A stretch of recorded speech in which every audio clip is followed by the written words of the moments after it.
Hello students. सो आज हम start करेंगे exercise number 2.1 of chapter number matrices of chapter matrices. So last previous video में आपने Mukesh sir का वीडियो देखा होगा जिसपे सर ने पूरा मैट्रिसेस का बेसिक कंसेप्ट समझाया था। सो मैं यहाँ से एक्सरसाइज की स्टार्ट करता हूँ। देखिए सबसे एक्सरसाइज 2.1 में सबसे पहला क्या दिया है question, apply the given elementary transformation as mentioned in the question. Question में जो जो मेंशन किया उसके अकॉर्डिंगली आपको सम करना है, ठीक है। यहाँ पे सबसे पहले तो आपको पता होगा कि ये वाला जो पार्ट होता है, मैं पहले बता दूं कि ये रो वन और ये आर वन और आर टू क्या होता है।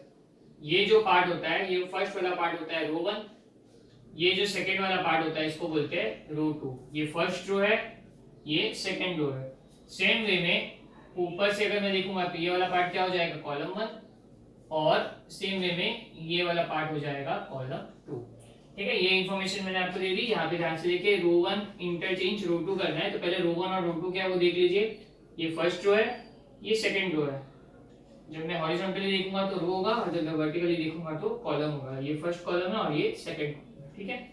सो अकॉर्डिंगली क्वेश्चन में अगर रो को रो से इंटरचेंज करना है, कॉलम को कॉलम से इंटरचेंज करना है, किस तरह से करना है, सब्ट्रैक्ट करके करना है, ऐड करके करना है, सब कुछ क्वेश्चन में दिया होगा और हमको वही चीज फॉलो करनी है, ठीक है। मैं यहाँ पे रब करके लिख देता हूँ 1 -1 0 एंड 3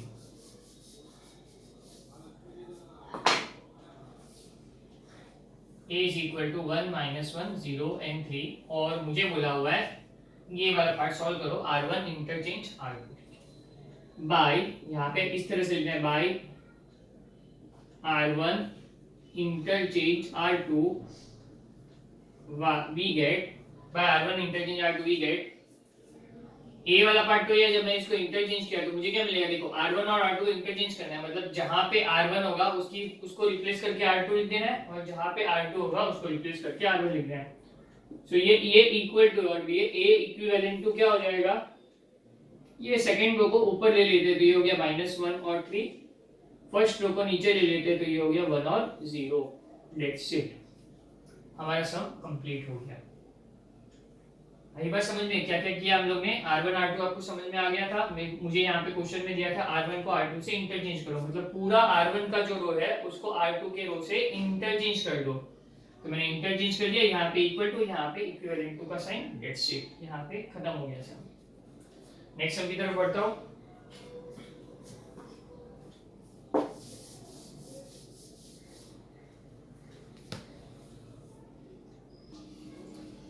चलिए यहाँ पे मैंने नेक्स्ट क्वेश्चन लिख दिया है। नेक्स्ट क्वेश्चन में दिया हुआ है b इज इक्वल टू, ये वैल्यू दी हुई है और आपको इस मैट्रिक्स को ट्रांसफॉर्मेशन किस वे में करना है, r1 tends to r1 minus r2। सबसे यहाँ पे देखिए नंबर ऑफ रोज कितने हैं, ये फर्स्ट रो और ये सेकंड रो है, 2 रोज है, और कॉलम्स कितने हैं, 3 कॉलम्स है, ठीक है। ये आपको समझ में आ गया, 2 रो है और 3 कॉलम्स है, मतलब मैं इसका बोल सकता हूँ इसका ऑर्डर क्या हो जाएगा 2/3। सब में ऑर्डर की जरूरत नहीं थी, लेकिन मैं तो भी थोड़ा थोड़ा मैं बताता रहूंगा क्योंकि मैंने बेसिक्स लिए नहीं आपके, तो मैं थोड़ी थोड़ी बेसिक्स इसमें बताता रहूंगा। सो ये ऑर्डर हो गया 2/3, ठीक है। 2 रो मल्टीप्लाई बाय 3 कॉलम्स, मैं हटा देता हूँ। सो बी मेरे को दिया हुआ है और मेरे को क्या करना है, by r1 tends to r1 minus r2, by r1 tends to r1 minus r2 करूंगा। सो क्या हो जाएगा, b will be equivalent to, अब ध्यान से सुनिए, R1 माइनस R2, तो जो भी चेंजेस हो गए ना वो R1 में हो गए। जब भी ये फर्स्ट वैल्यू होगी, जो फर्स्ट वैल्यू दी हुई है हमेशा चेंजेस उसमें हो गए, सेकंड वैल्यू को एज इट इज लिख देना है।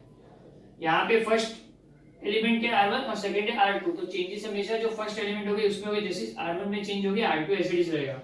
तो माइनस करने से पहले मैं क्या कर देता हूँ, R2 एज इट इज लिख देता हूँ बाय R1 माइनस R2। इसका मतलब होता है कि R1 की वैल्यूज में से R2 की वैल्यूज को माइनस कर दो, ठीक है। R1 के एलिमेंट्स में से R2 के एलिमेंट्स को माइनस कर दो। सो माइनस करता हूँ, R1 माइनस R2, 1 में से 2 गया तो क्या हो जाएगा, 1 minus 2 is -1, then -1 minus 5 -6, 3 minus 4 -1। ये हो गया आपका सम कंप्लीट। इतना ही था सम।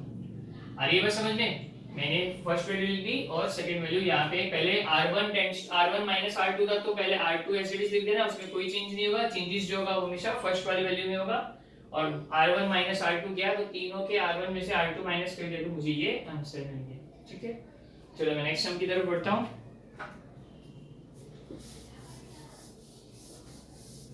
नेक्स्ट क्वेश्चन में देख लेते हैं एक बार।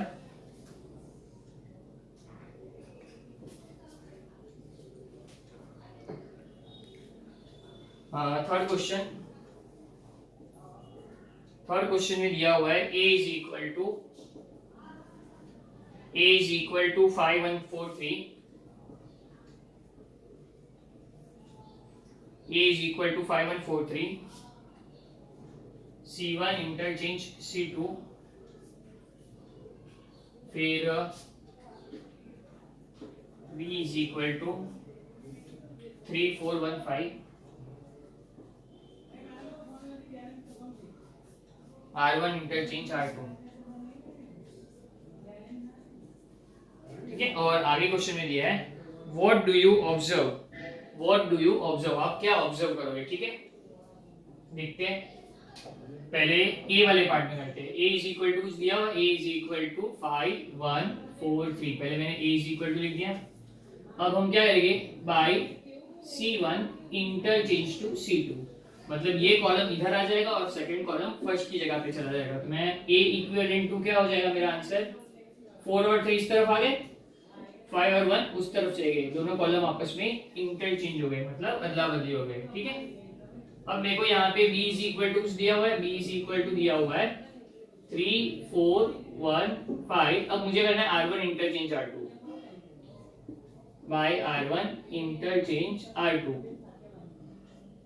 सो R1 इंटरचेंज R2 किया तो b इज इक्विवेलेंट टू क्या हो जाएगा, ये 4 और 5 ऊपर आ जाएंगे, 3 और 1 नीचे आ जाएंगे, इसको 1 दे देता हूँ, इसको 2 दे देता हूँ। पहले जो बोला था ट्रांसफॉर्मेशन, मैंने यहाँ पे कॉलम में जो ट्रांसफॉर्मेशन करना था कर लिया, रो में जो ट्रांसफॉर्मेशन करना था कर लिया। अब आगे फर्दर में क्वेश्चन दिया हुआ है what do you observe.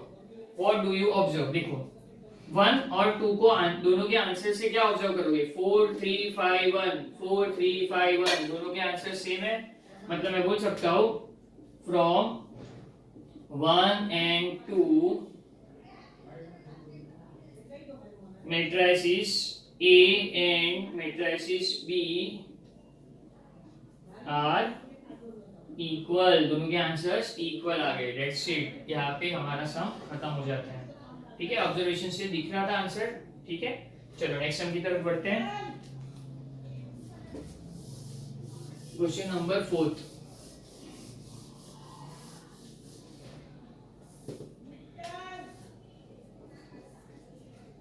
Question number 4 की तरफ बढ़ते हैं। a इज इक्वल टू दिया हुआ है 2 0 2 sorry a is equal to दिया हुआ है 1 0, a इज इक्वल टू दिया है 1 0 2 1 1 0 2 1 माइनस 1 और 3।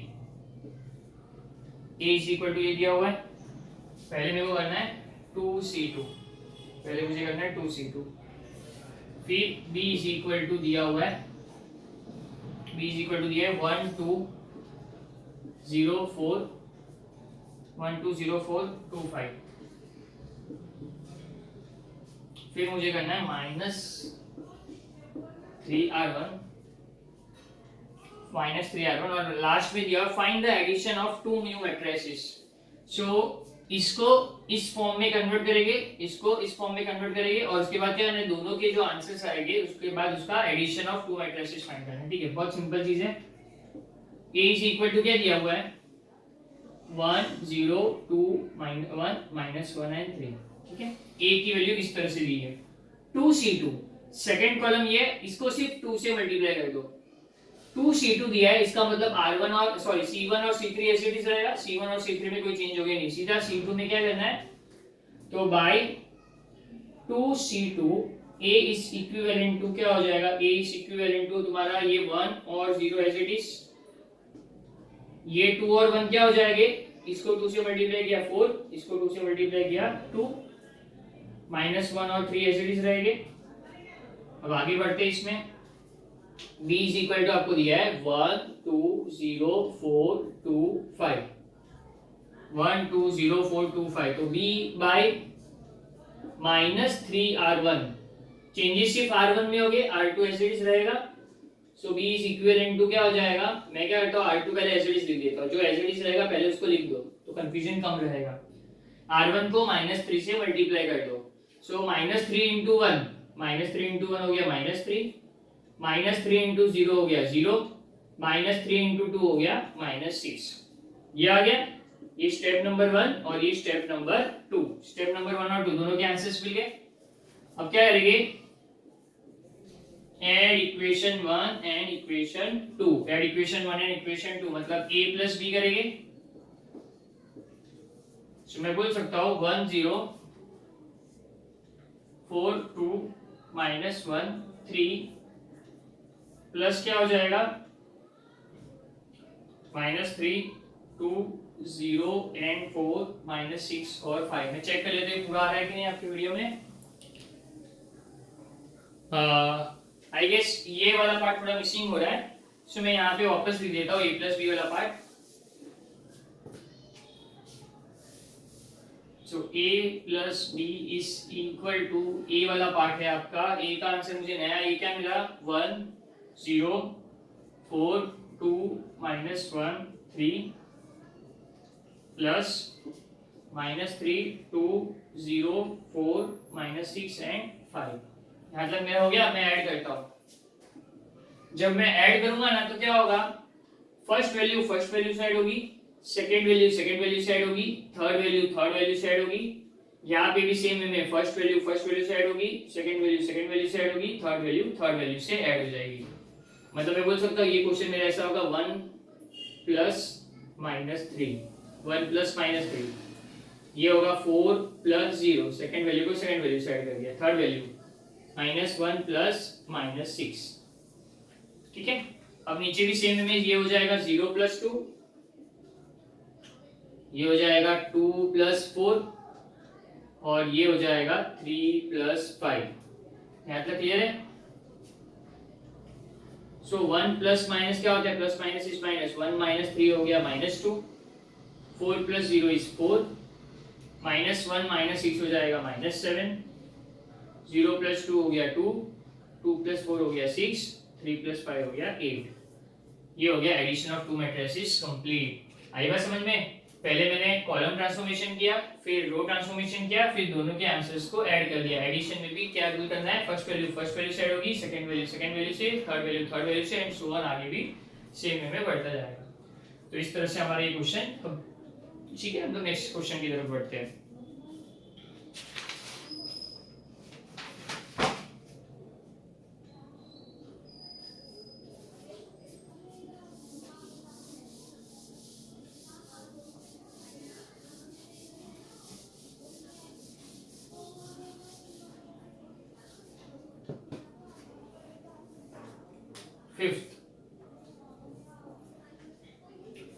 फिफ्थ में दिया हुआ है a इज इक्वल टू 1 2 3 -1 1 3 -1 1 और 3 3 0 1 3 0 1 3 R 3 and then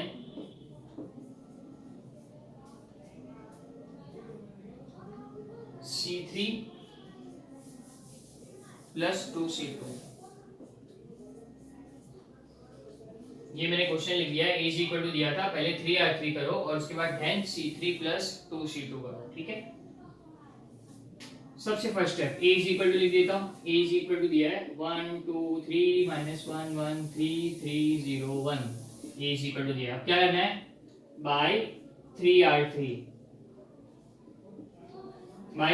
करना है। ठीक है। 3R3 का मतलब क्या हो गया, सिर्फ R3 को 3 से मल्टीप्लाई करना है। इसका मतलब चेंजेस जो होंगे वो सिर्फ R3 में होंगे। R1 और R2 पहले ऐसे लिख देते हैं, 1 -1 3 2 1 0।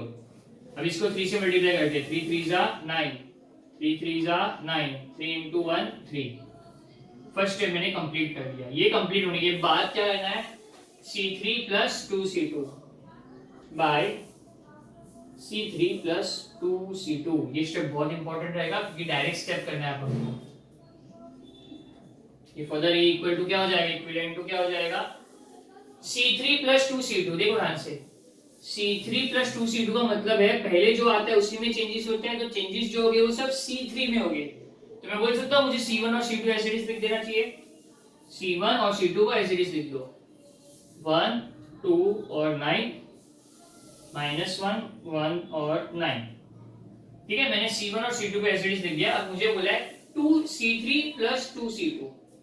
C3 क्या है यहाँ पे 3, C3 प्लस 2C2 की वैल्यू क्या है -1। मैं यहाँ पे ओरली एक स्टेप करके बता रहा हूँ, यहाँ पे पूरा लिख के बता रहा हूँ, फिर सारे स्टेप्स में ओरली करूंगा। देखो क्या करना था, C3 प्लस 2C2 मतलब 2 मल्टीप्लाई बाय C2 की वैल्यू। यहाँ पे मुझे बोला है C3 प्लस 2C2। मैं एक स्टेप कर दिया, तो ये क्या होगा, प्लस माइनस माइनस 3 माइनस 2 1। आई बात समझ में, 3 माइनस 2 इज 1। 0 प्लस 2 इंटू 1 करना पड़ेगा यहाँ पे, 0 प्लस 2 इंटू 1 इज 2, तो 0 प्लस 2 क्या हो गया 2। मैं यहाँ पे लिख के बता देता हूँ अगर आपको वापस समझना है तो। C3 प्लस 2C2, C3 वाला पार्ट क्या है आपका C3 वाला पार्ट है 3 प्लस 2 मल्टीप्लाई बाय C2 वाला पार्ट है 9, तो 3 प्लस 9 2 जा 18 और 18 प्लस 3 हो गया 21। दैट्स इट, ये वाला पार्ट आ जाएगा। ये हो गया आपका सम कंप्लीट। ठीक है, अच्छे से देख लीजिए, फिर हम नेक्स्ट सम की तरफ बढ़ते हैं।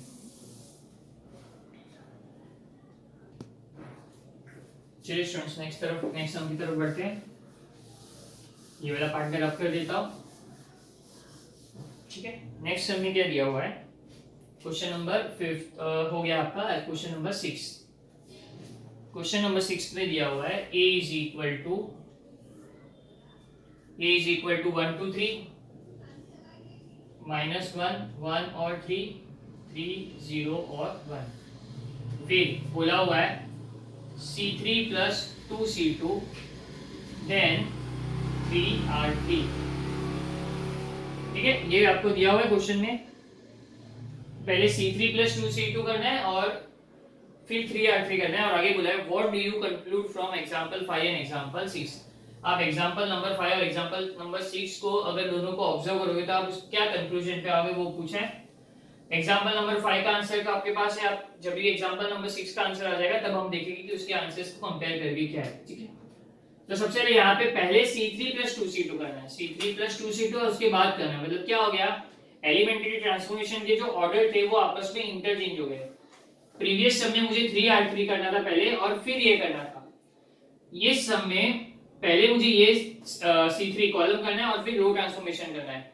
समझ में आई बात? अगर मैं पहले रो ट्रांसफॉर्मेशन करता हूँ फिर कॉलम करता हूँ, या पहले कॉलम करता हूँ और फिर रो करता हूँ, तो ये दोनों के स्टेप्स इंटरचेंज होने से आंसर में क्या फर्क आ रहा है यही हमको कंक्लूड करना है। बस आ रही है बात समझ में? ये क्वेश्चन में बोला है पहले आपने रो ट्रांसफॉर्मेशन किया था प्रीवियस सम में, फिर कॉलम किया था, और अब आप पहले कॉलम कर रहे हो और फिर रो कर रहे हो। क्वेश्चन सेम है, क्वेश्चन सेम होना जरूरी है। ठीक है ना? तो इस ऐसे टाइप के सम में आपको क्या दोनों के आंसर्स को देख के कंक्लूड करना है कि क्या फर्क आता है दोनों में। ठीक है, तो मैं यहाँ पे C3 प्लस 2C2 कर देता हूँ। पहले आ जाएगा बाई C3 प्लस 2C2। तो A इज इक्वल टू क्या हो जाएगा, C3 प्लस 2C2 मतलब सारा चेंजेस जो आएगा C3 में आएगा, तो C1 और C2 पहले ऐसे लिख देते हैं। C1 और C2 ऐसे लिख दिया। C3 plus 2C2, C3 plus 2C2 मतलब क्या हो गया, C3 के साथ 2C2 को ऐड करो, मतलब 3 प्लस माइनस, ये स्टेप आप ऑलरेडी कर चुके हैं, डायरेक्टली वो स्टेप्स देख सकते हैं। तो 3 माइनस 2 हो गया 1, 0 प्लस 2 हो गया था 2, और 1 प्लस 3 2 जा 6, C3 प्लस 2C2, 3 2 जा 6 प्लस 1 इज 7। आई बात समझ में? ये 3 2 जा 6 प्लस 1 क्या हो जाएगा था 7। Is that clear? 0 प्लस ये क्या हो जाएगा 2 1 जा 2, तो 0 प्लस 2 2 हो गया, ये भी 2 1 जा 2, 3 माइनस 2 क्या हो गया 1 हो गया। ये स्टेप हो गया। अब क्या करेंगे, बाय 3R3। अब R3 को 3 से मल्टीप्लाई कर देंगे,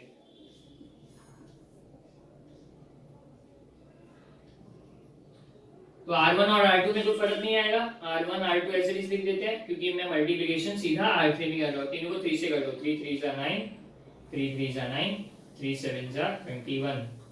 ठीक है, इसका आंसर आ गया। अब एग्जांपल नंबर 5 का आंसर देखो, क्या दोनों का आंसर सेम दिख रहा है आपको? एग्जाम्पल नंबर 5 में भी यही आंसर आया था और एग्जाम्पल नंबर 6 में भी यही आया था। तो मैं यहाँ पे क्या कंक्लूड करूंगा, मेरा यहाँ पे कंक्लूजन क्या होगा,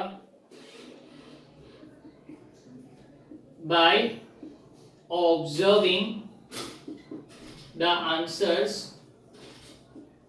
by observing the answers I can conclude that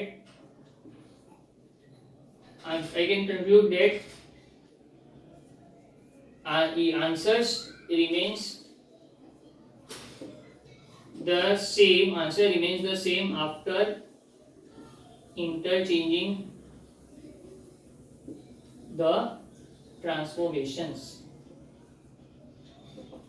ठीक है, आफ्टर इंटरचेंजिंग टू और मोर ट्रांसफॉर्मेशंस हमारा आंसर्स क्या होगा, रिमेंस द सेम। मैंने पहले ट्रांसफॉर्मेशन जो किया था कॉलम और रो किया था, फिर मैंने रो और कॉलम मैंने इंटरचेंज कर दिया ना, तो by observing the answer I can conclude that the answers remains the same after interchanging the following observations. तो ये हमारा पार्ट यहाँ पे कंप्लीट हो गया। ठीक है, एग्जाम में ऐसी छोटी-छोटी सम्स आएगी नहीं, सिर्फ आपको ध्यान रखना है कि ये छोटी-छोटी सम्स इसके लिए है कि आप एक-एक स्टेप में कॉलम को मल्टी, ये देखो एक एक स्टेप में आपने C3 + 2C2 किया, फिर एक बार R3 किया, तो छोटे-छोटे स्टेप्स आपको समझाए जा रहे हैं।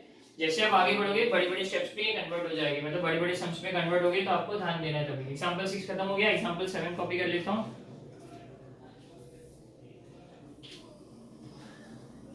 एग्जांपल नंबर 7 बहुत आसान क्वेश्चन है। Use suitable transformation to convert it into a upper triangular matrix। ठीक है, सबसे पहले यहाँ पे दिया हुआ है 1 3 2 4 1 3 2 4 और इसको कन्वर्ट करना है अपर ट्रायंगुलर मैट्रिक्स। अपर ट्रायंगुलर मैट्रिक्स में क्या होता है, देखो ये आपका लेफ्ट टू राइट जो होता है ना, ये लेफ्ट टू राइट वाला पार्ट, ये लेफ्ट टू राइट वाला पार्ट क्या होता है, डायगोनल एलिमेंट्स होता है। ये लेफ्ट टू राइट वाला पार्ट होता है diagonal elements. Just a moment, ठीक है, ये जो पार्ट होता है आपका ये होता है डायगोनल एलिमेंट्स। डायगोनल एलिमेंट्स के ये वाले पार्ट को अगर मैं 0 लेके आ जाता हूँ, अगर मैं लोअर पार्ट को 0 लेके आ जाता हूँ, उसको मैं बोल सकता हूँ मैंने इसको अपर ट्रायंगुलर मैट्रिक्स में कन्वर्ट कर दिया। किस तरह से, देखो मैं ऐसा लिख सकता हूँ, अगर ये चीज 1 2 4 और ये वाला पार्ट 0 हो जाएगा, अगर ये क्वेश्चन को इस फॉर्म में मैं कन्वर्ट कर देता हूं तो मैं बोल सकता हूं ये अपर ट्रायंगुलर मैट्रिक्स में हो गया। समझ में आया?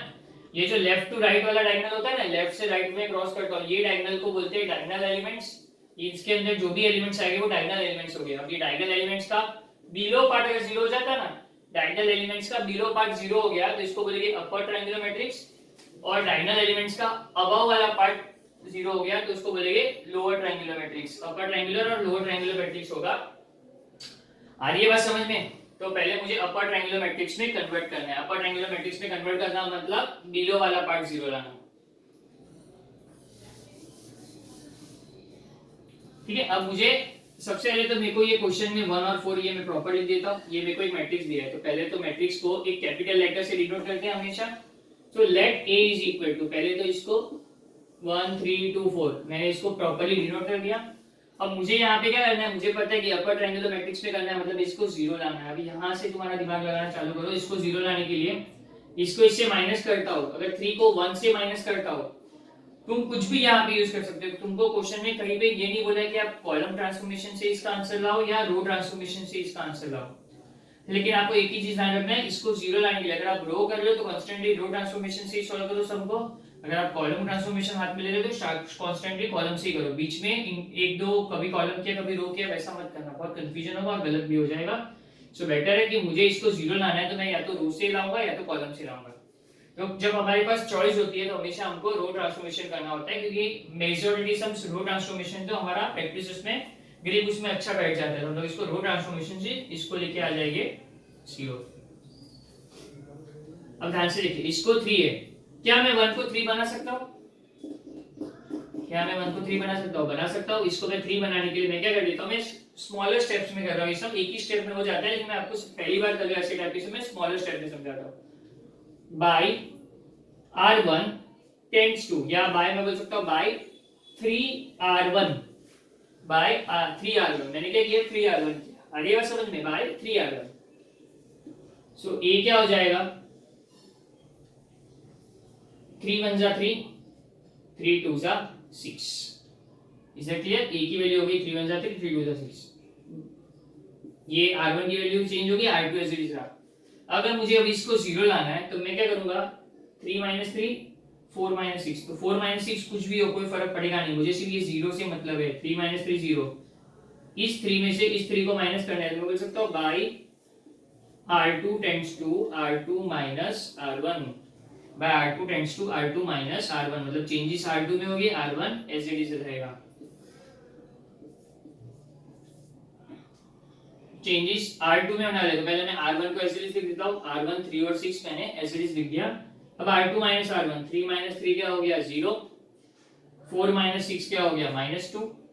ये मेरा ये वाला पार्ट मेरा खत्म हो गया। और ये बात समझ में, bye R2 tends to R2 minus R1, तो ये मेरा आंसर मिल गया। अब ये 0 आ गया, मतलब इट इज अ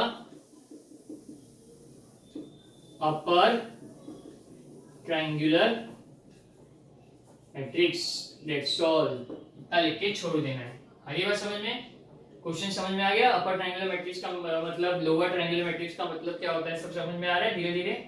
सो ये वाला पार्ट मेरा खत्म हो गया। मैंने इसको 2 स्टेप में खत्म किया है, ये मैंने 2 स्टेप में खत्म किया है, ठीक है ना, ध्यान रखना ये 2 स्टेप। अब नेक्स्ट सम की तरफ बढ़ते हैं। नेक्स्ट सम में दिया हुआ है 8 question, convert into identity matrix.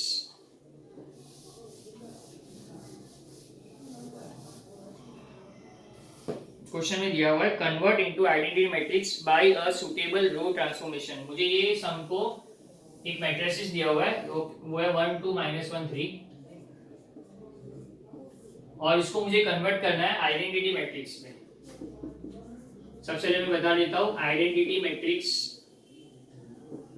Of order 2 और ऑर्डर 3 में बता देता हूं। Identity matrix of order 2 and order 3। Identity matrix, इसको आई से डिनोट करते हैं, आइडेंटिटी मैट्रिक्स को ऑर्डर 2 बता देता हूं। ऑर्डर 2 क्या होता है 1 0 0 1, इसको बोलते हैं 2 by 2 order. Identity matrix of order 2 by 2 and order 3 3 by 3। 3 by 3 क्या हो जाएगा 1 0 0 0 1 0 0 0 1, इसको बोलते हैं identity matrix of order 3 by 3।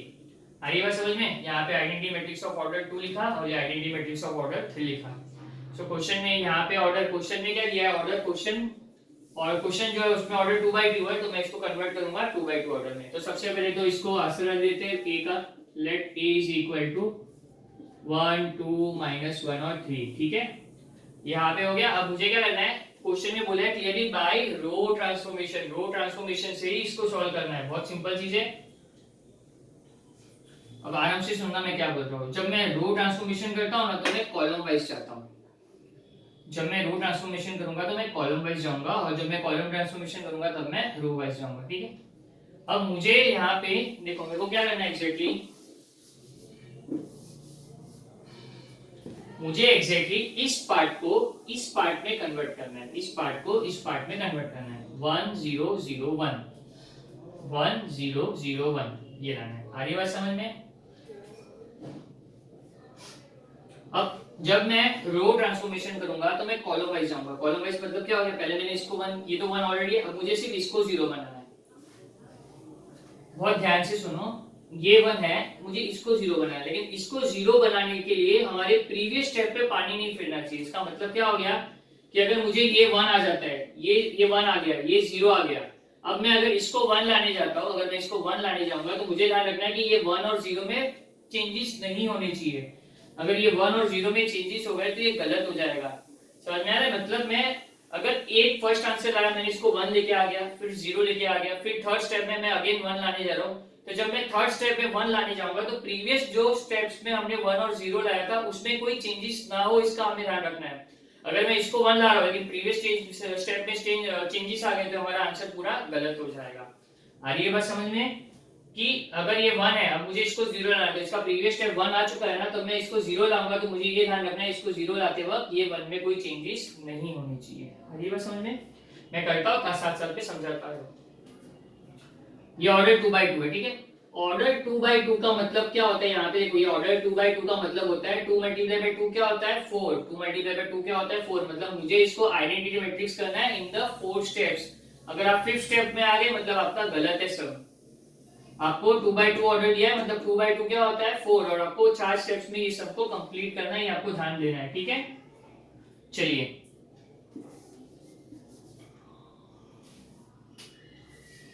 a is equal to 3 this way है, बराबर है। मुझे इसको 0 लाना है, तो 2 में से 2 माइनस करूंगा तो 0 आएगा। 2 माइनस 2 0 होता है ना, और इस 1 को मैं 2 बना सकता हूं, इस 1 को मैं 2 बना सकता हूं। किस तरह से होगा देखो, बाय R2 में से कुछ माइनस करना है, R2 minus 2R1, R2 minus 2R1। अभी आपको ध्यान रखना है, आपको ये स्टेप्स डायरेक्ट इस तरह से करने हैं, R2 माइनस 2R1। पहले मैंने क्या किया, पहले वाले समय मैंने आपको टुकड़े में बताया था, मैंने क्या किया, पहले इसको 2 से या 3 से मल्टीप्लाई कर दिया था, फिर बाद में माइनस किया, एक एक करके 2 स्टेप में बताया। लेकिन अभी आपको थोड़ा स्मार्ट बनना है, आपको एक ही स्टेप में ये करना होगा, by R2 minus 2R1। So A is equal to R2 minus 2R1 करूंगा तो चेंजेस R2 में नहीं होने वाले, R1 में कोई चेंजेस होंगे नहीं, तो जिसमें चेंजेस होने वाले, जिसमें चेंजेस नहीं होने वाले उसको एज इट इज लिख दो। तो 1 और -1 को मैंने एज इट इज लिख दिया, इसमें कोई चेंजेस नहीं होने वाले। अब ये मैंने माइनस कैसे किया, देखिए ये दोनों वैल्यू 2 से मल्टीप्लाई होने वाली है और इसके साथ माइनस होने वाली है, तो ये 2। अब ये 2 से मल्टीप्लाई हो गया तो इसका आंसर भी क्या आएगा 2। 2 माइनस 2 क्या हो गया 0। ये बात समझ में, इस वैल्यू को मैंने 2 से मल्टीप्लाई किया तो ये 2 1 2 हो गया और 2 माइनस 2 हो गया 0। अब इस स्टेप पे आते इसको 2 से मल्टीप्लाई कर दो, इसको 2 से मल्टीप्लाई करोगे तो ये क्या हो जाएगा -2, ये हो जाएगा -2। मतलब मैं बोल सकता हूँ ये सम हो गया 3 माइनस 2। इसको मल्टीप्लाई किया तो ये -2 है ना, और बीच में फॉर्मूला का माइनस है और ये वैल्यू का माइनस है, तो इसको क्या करेंगे मैं माइनस माइनस क्या हो जाएगा प्लस, माइनस माइनस हो गया प्लस, तो ये हो गया 3 + 2 5। और ये बात समझ में, ये हो गया 3 + 2 5। किस तरह से ये 5 आया, ये 5 इस तरह से है। R2 माइनस 2R1, R1 जो भी था उसको 2 से मल्टीप्लाई करो। इमेजिन करो मैंने 2 से मल्टीप्लाई किया, तो मैंने इमेजिन किया कि इसको मैं 2 से मल्टीप्लाई करूंगा तो 2 1 2 हो गया। अब इन दोनों को माइनस करूंगा तो 2 - 2 हो गया 0। फिर से मैंने इमेजिन किया, इसको 2 से मल्टीप्लाई किया तो 2 से मल्टीप्लाई किया तो ये -2 हो गया।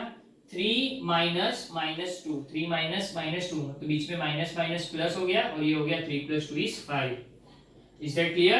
तो A1 का मेरा आंसर आ गया। A1 वाला पार्ट मेरा सॉल्व हो चुका है, 1 0 आ गया। मुझे क्या करना है 1 0 0 1। अब मुझे इसको 1 लाना है और इसको 0 लाना है। अब इसको 0 लाना है और इसको 1 लाना है, तो क्या करूंगा इसको 1 लाने के लिए? आप कुछ हिंट दे सकते हो इसमें क्या हो सकता है पॉसिबिलिटी? कुछ हिंट है आपके पास? थोड़ा सा दिमाग लगाओ, हार्डली 10 सेकंड्स में तुमको दे रहा हूं, दिमाग लगाओ कि इसको 1 और इसको 0 लाने के लिए क्या करेंगे।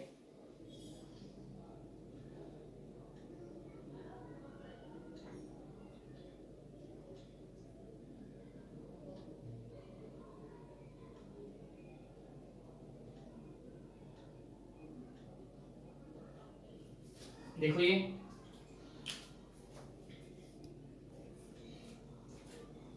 होप सो आपने थोड़ा कुछ सोचा होगा। इसको 1 बना सकता हूं मैं डिवाइड बाय 5 करके, R2 को 5 से डिवाइड कर देता हूं तो ये क्या आ जाएगा 1 आ जाएगा। ठीक है, मैं यहाँ पे अभी रख कर देता हूं।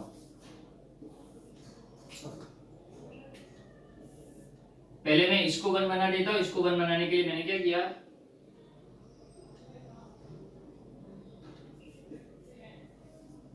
बाय R2 डिवाइड बाय 5 या बाय 1/5 R2, इस तरह से लिख दो बाय 1/5 R2। इसका मतलब मैंने R2 को 5 से डिवाइड कर दिया। ठीक है, जब मैं 1/5 R2 लिख रहा हूं तो R1 में कोई चेंज नहीं आना चाहिए।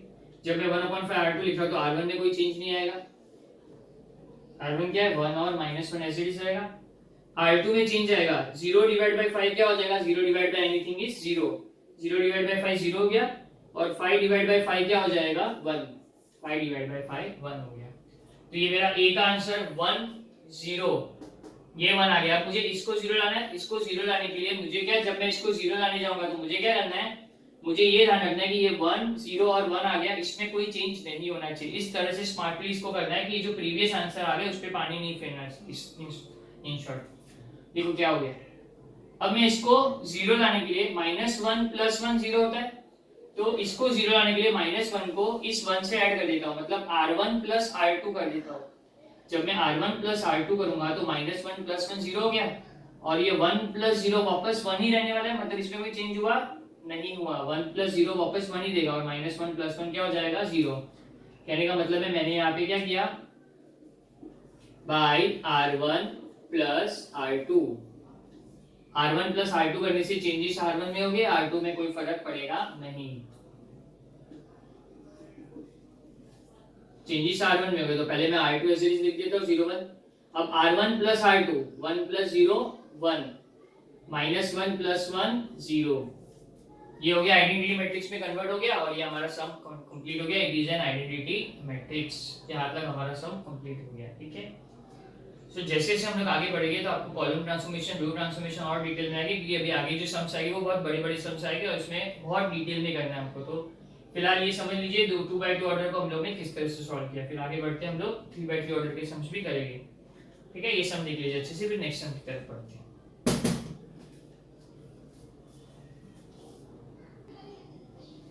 चलिए नेक्स्ट सम की तरफ बढ़ते हैं।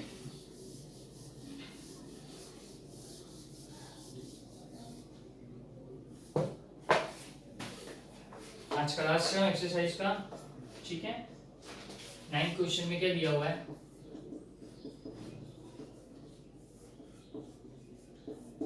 ट्रांसफॉर्म करना है, ट्रांसफॉर्म इनटू, किसको ट्रांसफॉर्म करना है 1 2 3 -1 1 2 और 2 3 4 को इसको ट्रांसफर करना है, ट्रांसफॉर्म दिस इनटू, इसको ट्रांसफॉर्म करना है in the element in the upper triangular matrix. Question में अपर ट्रायंगुलर मैट्रिक्स ही दिया है, okay. In upper triangular matrix by suitable row transformation, suitable row transformation से इसको अपर ट्रायंगुलर मैट्रिक्स में कन्वर्ट करना है, ठीक है।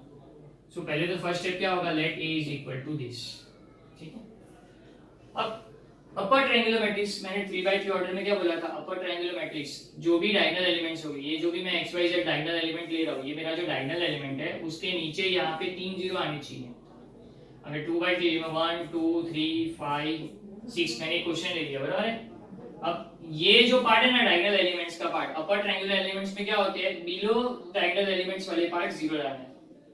अपर ट्रायंगुलर मैट्रिक्स में डायगोनल एलिमेंट्स के बिलो वाले पार्ट 0 लाने हैं और लोअर ट्रायंगुलर मैट्रिक्स में ये पार्ट 0 लाना होता है। आगे बात समझ में, अपर ट्रायंगुलर मैट्रिक्स और लोअर ट्रायंगुलर मैट्रिक्स का डिफरेंस, मुझे इसको 0 लाना है, फिर इसको 0 लाना है, फिर इसको 0 लाना है। सो आई गेस ये पार्ट अब किस तरह से करोगे, पहले मुझे इसको 0 लाना है, इसको 0 किस तरह से लाऊंगा, सोचो जरा। R1 में कुछ भी चेंज हो कोई फर्क पड़ेगा नहीं, R2 को 0 लाना है, किस तरह से लाओगे, जरा दिमाग लगाओ। आपको 10 सेकंड दे रहा हूँ, सोचो, थोड़ा सा दिमाग लगाओगे तो समझ में आएगा ये 0 किस तरह से हो सकता है। होप सो आपने जो सोचा है वो करेक्ट हो। इसको 0 लाने के लिए मैं इसमें इसको क्या कर सकता हूँ, माइनस कर देता हूँ by R2 - 2R1, R2 - 2R1, R2 में से 2R1, 2 - 2 0 होता है ना, ठीक है। तो ये आपको समझ में आया, 2 - 2 0 होता है, इसलिए मैंने क्या किया R2 - 2R1 किया। तो अगर मैं R2 - 2R1 कर रहा हूँ तो जो चेंजेस हो गए वो सिर्फ R2 में हो गए, मतलब मैं बोल सकता हूँ R1 और R3 ऐसे ही रहेंगे। R1 लिख देता हूँ 1 -1 2, R3 लिख देता हूँ 3 2 और 4। अब ये स्टेप में बता दो, देखो R2 क्या है 2, R2 - 2R1, तो 2 - 2 0 हो गया, तो डायरेक्ट मिल गया। R2 - 2 into R1, R1 क्या है, R2 - 2 into R1, R1 क्या है -1, ये माइनस माइनस प्लस हो गया और ये 2 1 2 हो गया, तो मैं इनको ऐड करके बोल सकता हूँ इसका आंसर क्या आ गया 3। मैं स्टार्ट साइड में इसके लिए कर रहा हूँ तो आपको ऑलरेडी समझ में नहीं आएगा। फिर मुझे करना है R2 minus again 2R1, R1 क्या है 2। स्टेप्स को यहाँ पे भी देखो और यहाँ पे भी देखो मैं क्या कर रहा हूँ, तो आपको स्लो मोशन में वीडियो देखना है, आपको एकदम क्लियर में आएगा, क्लियर समझ में आएगा। ये 3 - 4 हो गया -1, ये हो गया R2 - 2R1, ये 0 हो गया। इसको भी सेम तरीके से 0 कर सकता हूँ, 3 - 3 0 होता है, तो मैं इसको 3 से मल्टीप्लाई करूंगा और ये इधर आके माइनस कर दूंगा तो 0 हो जाएगा, बराबर है। ये हो जाएगा by R3 - 3R1, R3 - 3R1 क्या आई बात समझ में, R3 में से 3R1 माइनस कर दो, R3 - 3R1। So A equivalent to जब मैं R3 माइनस 3R1 कर रहा हूँ तो चेंजेस कहाँ पे हो गए, R3 में हो गए। तो सबसे पहला फर्स्ट स्टेप क्या रहेगा हमारा, R1 और R2 को एज इट इज लिख देते हैं। R1 है 1 माइनस 1, ये स्टेप ड्रॉप कर देता हूँ। R1 है 1 माइनस 1 और 2, R2 के लिख देता हूँ 0 3 और माइनस 1। अब R3 minus 3R1, R3 minus 3R1 क्या होगा,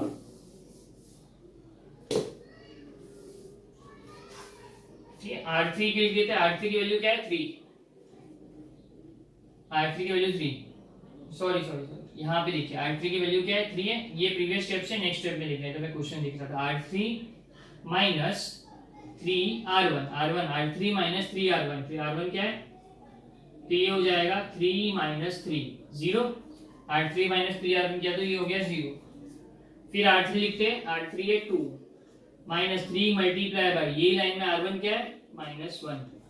आगे बात समझ में, तो ये माइनस माइनस प्लस हो गया और 2 प्लस 3 हो गया 5।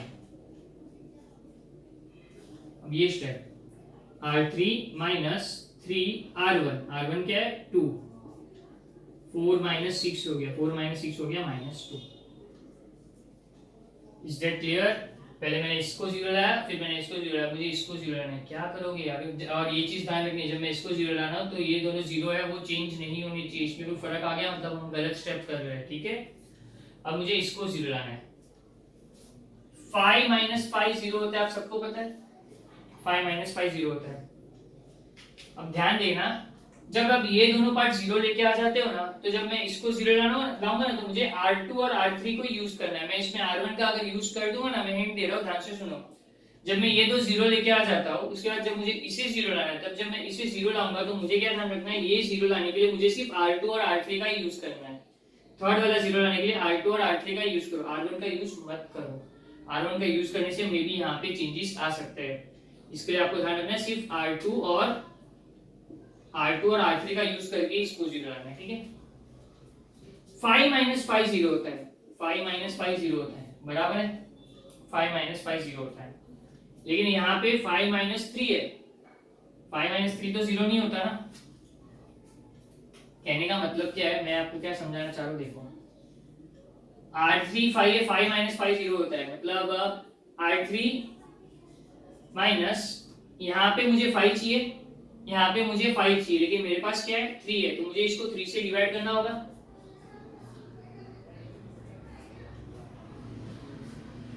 नहीं आया समझ में, देखो ध्यान से, मुझे ये वाले पार्ट को 5 में कन्वर्ट करना है, मुझे इस वाले पार्ट को 5 में कन्वर्ट करना है, तो ये 5 माइनस 5 0 होगा ना।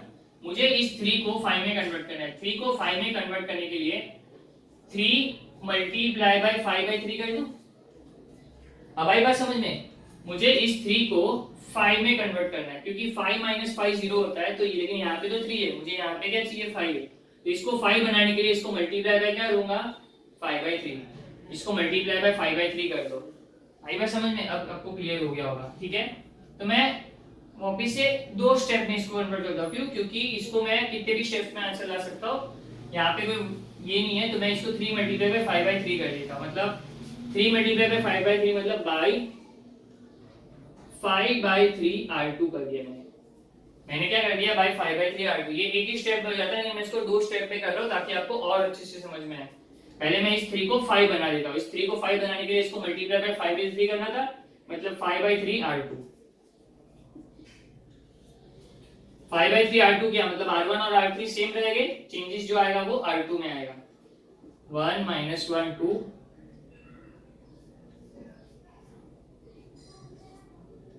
R1 और R3 ऐसे ही रहेगा, R3 0 5 और माइनस 2।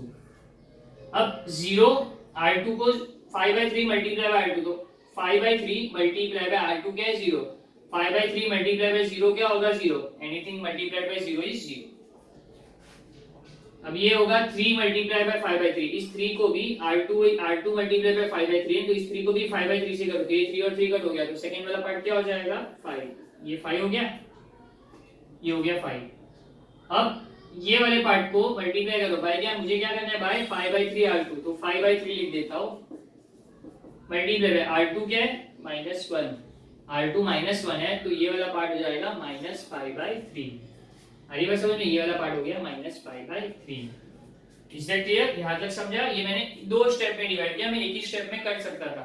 ये मैंने इसको पहले इसको 5/3 से मल्टीप्लाई कर दिया, ठीक है। इसके बाद वाला स्टेप आप सबको पता है, R3 -R2, 5 - 5 क्या हो जाएगा 0, R3 -R2। इसके बाद वाला स्टेप आप सबको पता है, बाई R3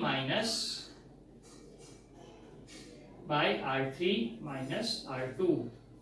ये 0 आ गया, ये 0 आ गया, इसको 0 लाना है ना, इसको पहले, इसको बाद में लिखना है, बाय R3 -R2।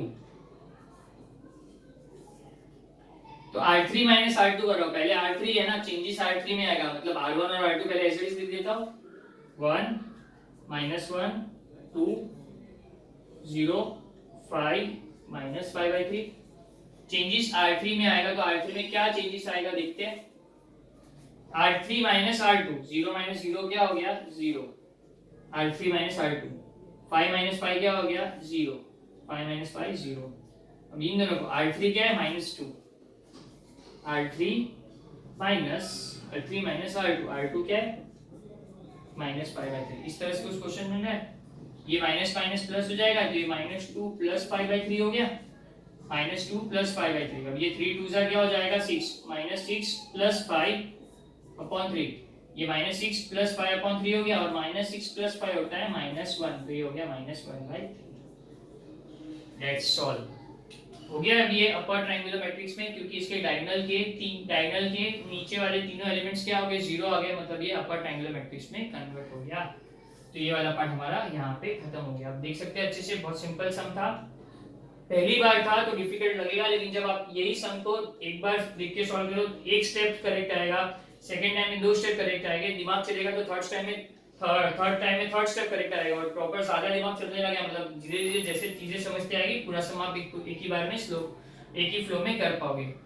अब ये सम आपको ध्यान से फिर से घर पे करना है होमवर्क में, क्योंकि ये सम बहुत इंपॉर्टेंट है। इंपॉर्टेंट इसके लिए क्योंकि जब आगे एक्सरसाइज में हम बड़े बड़े सम्स करेंगे, तो यहाँ पे छोटी छोटी चीजें हमको पता चल गई होगी, तो उस टाइम पे हमको ज्यादा डिफिकल्टी नहीं होगी। तो साथ में आपकी एक्सरसाइज यहाँ पे खत्म हो जाती है, ठीक है।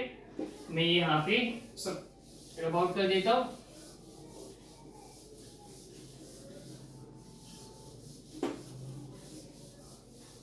ठीक है, चलिए।